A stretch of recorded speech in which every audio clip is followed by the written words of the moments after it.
With me is the Estonian Defense Minister. So welcome to WION. My first question to you is, how do you see India-Estonia defense partnership? And there are, of course, reports of the Indian companies investing here, partnering here. If you can elaborate on that.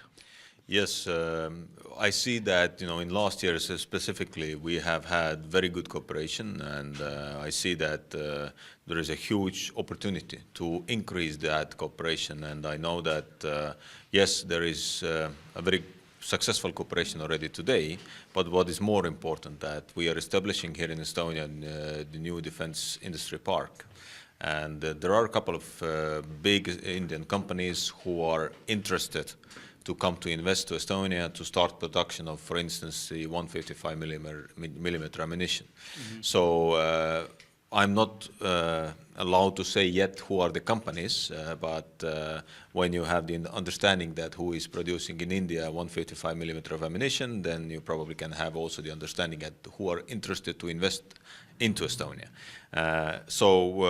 But it's not only ammunition, it's also the armored vehicles production, howitzers production, the cooperation is very intense, so I really do hope that I can find the time also to come to India and to visit some companies and to send a very clear message. Estonia is a safe environment where to invest. Estonia is a safe environment also to have defense cooperation. Mm-hmm. Moving to the situation in Europe, there is a war in Ukraine. Russia borders you as well. And how do you see the current situation? Do you see in 2025 there can be peace when it comes to the Trump presidency as well in Washington and the situation in Europe?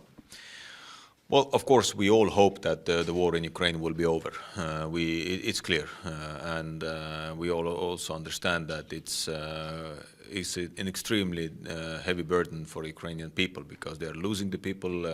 They have to fight for their own freedom, and Russia is violating all the international norms you can find. So they are killing civilian people, they are attacking the civilian infrastructure, so this is what we see. Unfortunately, Russia is not ready to stop this war because if President Trump is saying that he wants to end this war in 24 hours, then there is one person who can do that in 24 minutes or 24 seconds. So this is Vladimir Putin sending the order to the army that we will finish this war immediately and go out from Ukraine. So from our perspective, what is important? Important is that we will have fair peace. So, and this fair peace means that Russia has to take the responsibility. Of course, we will never respect that Russia has occupied some territories of Ukraine. Legally, it's not possible. So just to interject, do you see India's role in terms of providing peace? The Indian Prime Minister was in Moscow, he was in Kyiv as well. Well, there are many leaders of the country, different countries, who are in this process. So the important thing is that Russia needs to understand that it's not the end goal for them to take somebody's territory by force. And the international law is very clear. And I believe that also Russia has to look very closely into the mirror, that you cannot take one moment from the history and say that this is the right moment. Because when we look into the history, Russia has been very small, or Moscovia, so Moscow, which was close to Moscow, so this was the Russian state. We know that in Russian history, you have had different times. So you cannot take one part and say that this is the only part. Because 1991 was the time when Soviet Union collapsed and Ukrainian state was formed, and this should be also important for Russia to respect and accept. So let's see what goes. Essentially, sir, we also have seen comments by the NATO chief saying that we need to have a war mindset.